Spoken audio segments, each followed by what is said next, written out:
Mark, last week you made this wonderful video for me where you helped us all to warm up our voices. And I'd love to share that with your English speaking audience. Okay, well, let's talk about warming up the voice. Um, well, two things maybe to start off with. If we're singing mantras or music that's in maybe a low or very sort of comfortable range in our voices and don't require a lot of energy or sound, but just tend to really help us to a more intimate place within ourselves, a gentler place within ourselves, a more focused, centered place within ourselves. Sometimes the mantra is the best way to warm up because it doesn't challenge us vocally. In fact, it actually helps us to kind of work into it because the mantra is it's so inviting, and it makes it so easy to warm the voice up that way. But there is something about warming up that I think is really good. Is that most of us, we have sort of a consciousness, sort of a daily life consciousness, you might call it, where we're so busy and we've got this to do and then we got that to do and this upsets us and this makes us sad and this puts us under stress and this we've got to take care of, and we're always checking the boxes. And there's a part of our brain and part of our consciousness which is in this daily busyness and this kind of rhythm, and it makes it sometimes quite hard to just sit down and sing a mantra because we're so stuck still in this other lane. And so that's one of the joys of warming up, is it helps us to kind of get us out of that daily life, busy consciousness and come back to us. So here's a few tips, a few things that you can try to help you to shift out of this part of your brain and over to the other one. And one of them, and that's probably the most fun, is exercises that are fun. I mean, they're meant to just be silly fun. And that's the whole point of them. If you do these exercises in a very serious kind of way and try to do them correctly, then they won't work. But if you do them in a kind of a silly way and just have fun with them, then they work kind of automatically. And those are just these just silliness, nonsense sounds that you can just spontaneously create with your own voice. They're not written down. There's no order to do them. There's no right way, there's no wrong way. You just start making nonsense sounds. So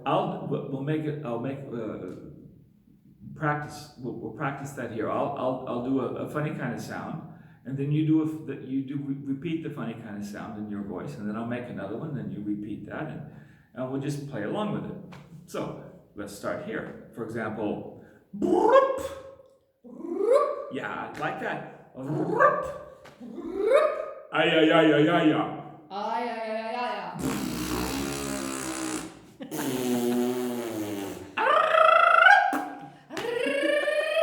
Buju, buju, buju, buju. Fuzu, fuzu, fuzu, fuzu, fuzu. Ho-ho! Ho-ho! Ho-ho! Ho-ho!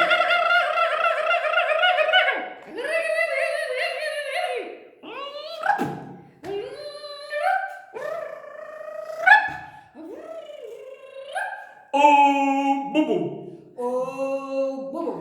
Oh, boo boo. Oh, bubble. Busha, busha, busha, busha, busha, busha, busha, busha, busha. Abufka. Abufka. Abufka. Abufka.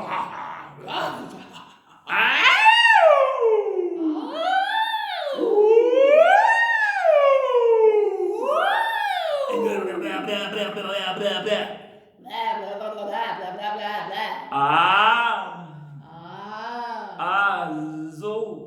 Azo. Oh, Oh, that's what you mean. that's what you mean. Yes, it is. Yes, it is. And so there's nothing serious going on here at all. It's just what happens when we give ourselves permission to not be right, ourselves permission to just be kids again and have fun again. And if we take that step, then we come very easily, or let's say back to a consciousness that suddenly is very, we're back to us again. We're here. We're not here. Oh, we're here. And we're having fun. And it's open and it's free. And there's all kinds of possibilities that are now open to us. And before I leave this part, because this is probably the best part, is the most fun part, is the nonsense exercises. And you can make, funny faces, and you can use your body in funny ways, and the main rule of this one is, and please take this to heart because this is why it works. When you do these at home, just remember this: the sillier, the better. Okay, just really be silly. Give yourself total permission to just be a kid in a sandbox, okay? So that's the first exercise, is some nonsense exercises. Now here's the second one that I like quite a lot, is that we carry lots of stiffness in our bodies, in our posture, in our movements. And often we carry tensions that we simply don't need, and sometimes these tensions work against each other. So how do we get out of these tensions? Well, of course, when we sing, we think automatically of tensions here in the larynx, in the neck, in the region of the neck, also in the jaw, tongue, lips, face, all these kind of things. Sometimes we make weird faces when we sing. Oh. Not me, ever. But I've heard that some singers make funny faces when they sing, so I just want to pass that on. But the thing is, here is where we tend to think, and is probably most important, that the extraneous tensions are as relaxed as possible, so that the parts of the body, the muscles that need to work efficiently for our singing, have a chance to work, and there's nothing that's interfering with them or working against them. Okay, so one way to do that is to just, for example, here, you just kind of move your head around, back and forth, left to right. You could do it here. I'm making little sort of curvy things, but you could also just do it straight back and forth like this, like not today. Not today. Okay. So, and just do that. Or you can maybe do this. You can put your shoulders into it and let your hands kind of droop and hang and flop around. Flop, flop, flop, flop, flop, flop, flop. It's amazing sometimes when we're working with our true voice people that sometimes people have a chance to just kind of bend over and flop their arms. That suddenly, it's amazing what in this region suddenly just automatically is free, because we're not here in our posture where everything is tight. We're kind of here, and we don't really know where that tightness is anymore, because we're doing this, we're being silly and loose, and we're in a completely different posture, and then suddenly that thing just disappears. The whole thing, the structure that holds us so tight and rigidly together. So that's already a help right there, is just involve your body, keep it fun. Like the first exercise, the sillier it is, the better it works. This one is sort of the same way. Don't be too serious about it, and don't get too regimented. Every day you do it a little bit differently, It's good, I've found, be careful with your hands that you don't do this. Or sometimes my left hand, you don't want to hit yourself. So just kind of keep flopping around. Okay, so those are that. Now, the whole trick of these kinds of exercises, of relaxation exercises and loosening up exercises, is so that you're in this loose kind of space before the sound starts. And that's the key. Sometimes we make a sound, and then after the sound is made, we want to loosen up. Well, it's too late. If we're here, ah, and then we start doing loosening up, ah, it's too late. We're already stuck. So the thing is, if we start loose, and the looseness comes first, and this is a conscious decision to be here and not here. Okay, so I'm here, let's move around, and then in this space, I let the sound come.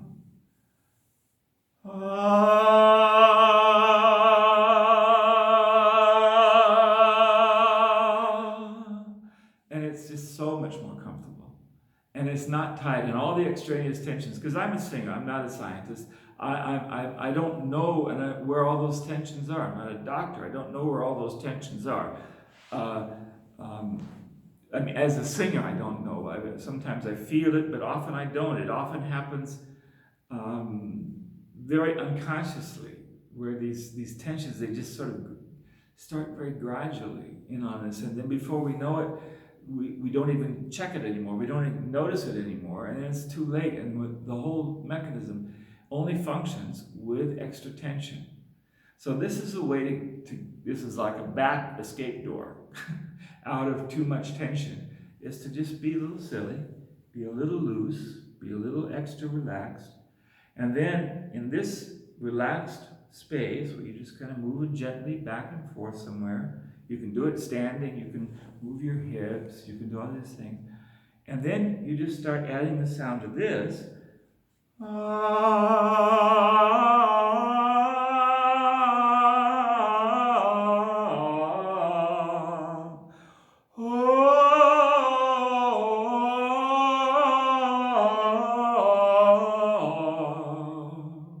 And I don't really have a chance, because I'm always in motion, of stopping anywhere, getting too set, and then getting too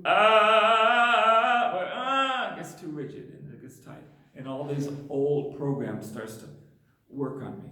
So that's the second thing. Do some loosening up movements, gently, easily. It's comfortable for you. And then keep moving and let the sounds start to come as you move, okay? And not the other way around. Don't sing and then make the things, okay? And here's a last little tip.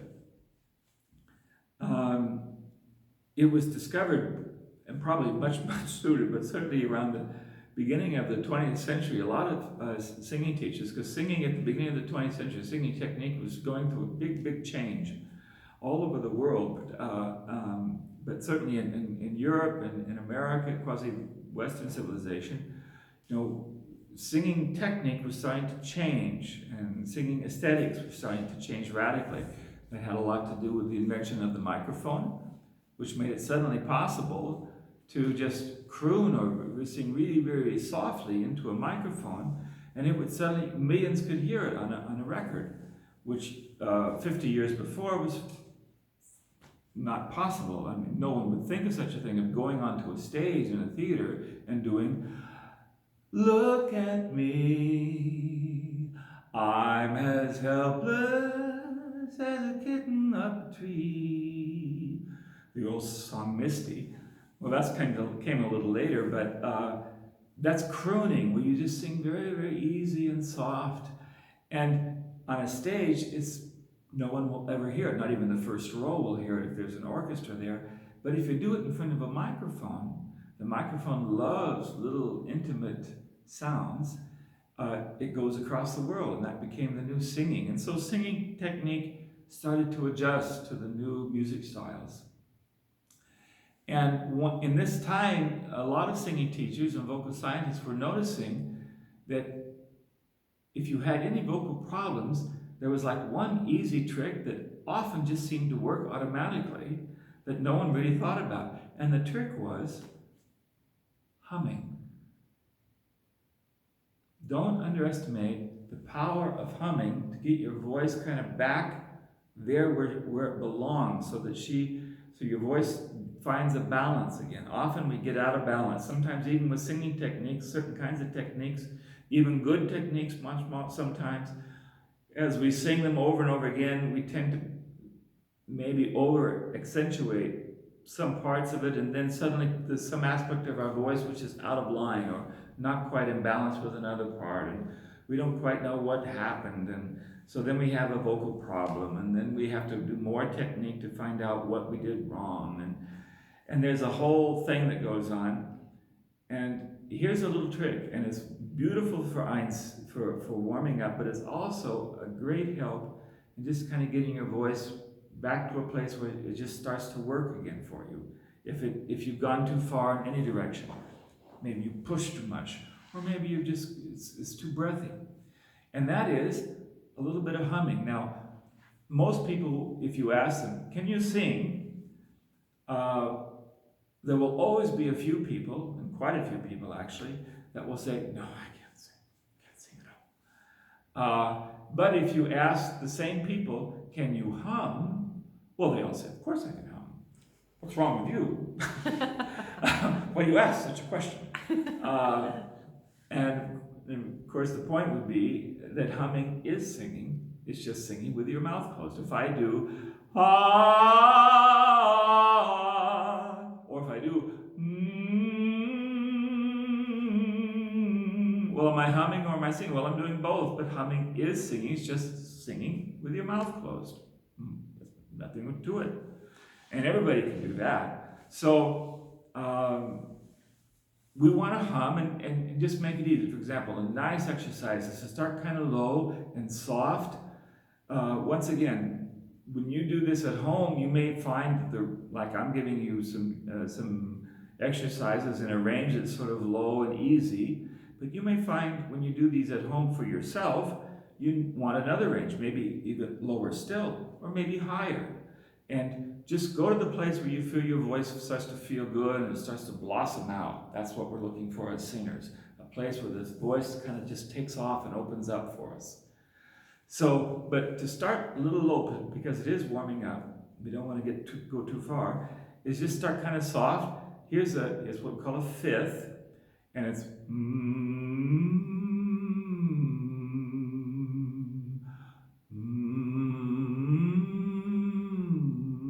and I can do a little softer, I can do a little louder.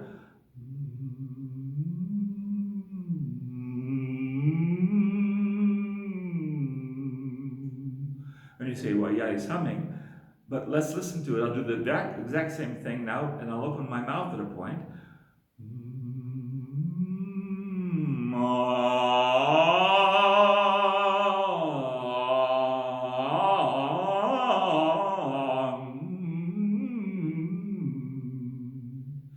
And it's really the same thing, but there's something about humming that helps the voice to kind of warm up and pull it back into a balance, pull it back into a line if you've gone a little bit somewhere.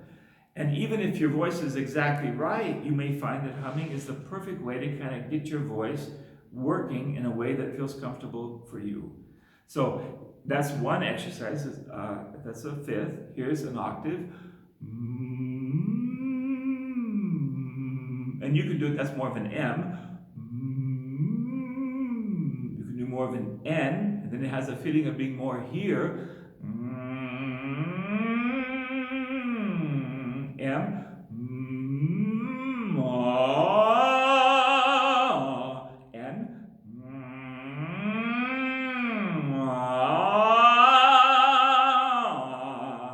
They're both qualities that we need in the sound. One's a little brighter, has a little more edge to it. The other is a little darker, a little rounder, a little warmer, and we want both of them. But you can do a little bit this way, a little bit that way. So, and the fun thing is, I call it almost kind of a slide that we do. Instead of going jumping from one note to the other, kind of enjoy that slide. That's what we call it glissando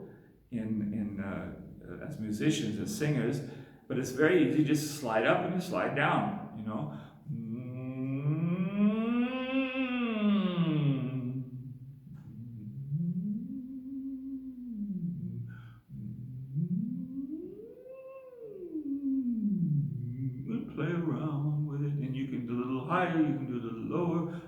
softer, a little louder. And that's a great way to warm up. And then as a thing, you might at the end of that start to add a little, triad, a 3-note little exercise.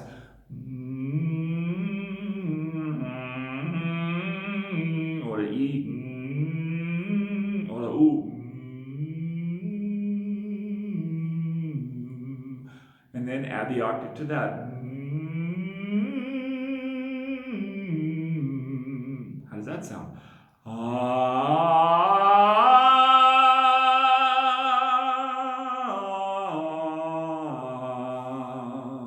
And it's full, and it's energetic, and it's alive, but it's not this, it's this. And as singers, that's what we want to feel before we really start to sing. We want to feel not this, we want to feel that. And so here's 3 great exercises: silliness, nonsense exercises, loosening up exercises, and a little bit of humming, light humming, and a little more fuller humming, to really find that place where you just know, I'm relaxed, I'm centered, I'm out of the way, and my voice can just start to sing through me now. And that's what every singer wants, and that's what you probably want. You know that feeling of where the voice, you just start to sing and it just takes off and sings for you. And you just, oh wow, my voice is singing, I'll sing with it. And that's where we are. So those are some tips to help warm up. Thank you very much. That sounded great. And it was illuminating.